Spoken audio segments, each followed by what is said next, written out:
అనట్లేదు, వాడికి ఏమన్నా అవుతుందో ఏమో. అక్క బావకేం అవ్వదక్క, 20 మందిని కొట్టాడు, ఇంకా 20 మందిని కూడా కోమలు పంపేయగలడు. కానీ నా భయం అది కాదు, బావ లేకపోతే మనకేమైనా అవుద్దా అనేదే నా భయం.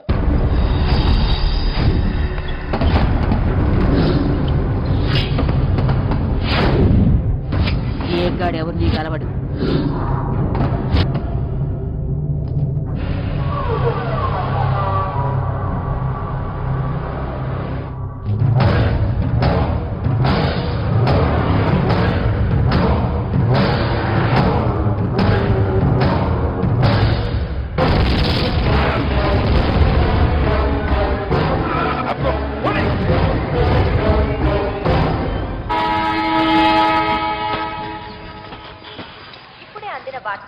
చిత్తూరు జిల్లాకు చెందిన ప్రముఖ రాజకీయవేత్త మహేంద్ర నాయుడుపై ఆయన కుటుంబీకులపై ఒకేసారి బాంబు దాడి జరిగింది.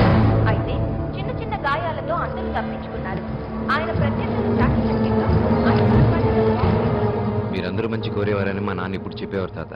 అందుకే మీ దగ్గరికి వచ్చాను. ఏంటి తాత ఇది? పెద్దవాళ్ళ మధ్య గొడవలు ఉంటే వాళ్ళు చూసుకోవాలి, ఆడవాళ్ళని పిల్లల్ని చంపాలనుకోవడం ఏంటి? నేను ఎన్నో విధాలుగా చెప్పి చూశానురా. ఆ శేషాద్రి నాయుడు ఎంతప్పటికీ వాళ్ళు మొదలు పెట్టారు, నేను ముగిస్తానంటున్నాడు. వాళ్ళు కాదు తాత, వాళ్ళ కథ నేను ముగిస్తాను.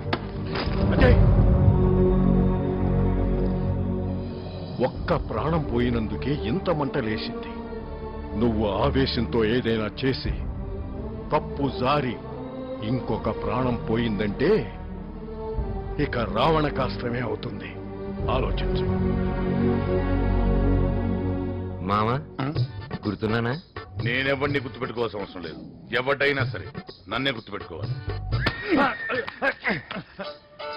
ఏంది, ఫైటింగ్ చేయడానికి వచ్చావా?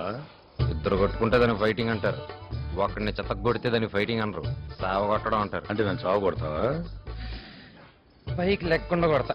అంటే దేనికి పనికిరని కొడతావా? అసలు నువ్వు దేనికైనా పనికి వస్తావా? అరే ఇదే మాట కీప్ కూడా ఉంది. ఈ మొహన్ కీప్ కూడా ఉందా? దాని మొహం చూసావా? టాప్ పింట్ ఎవరు చేస్తావంట్రా? నేను మమ్మల్ని తరిగింది ఎవరు? శేషాద్రి నాయుడు చిన్న కొడుకు. వాడు ఇప్పుడు ఎక్కడున్నాడు? నాకేం తెలుసు? నేను నువ్వు కొట్టుడికి ఏదో హాస్పిటల్ చేరుంటాడు. ఇలా ఎత్తుకో. కింద చూడరా.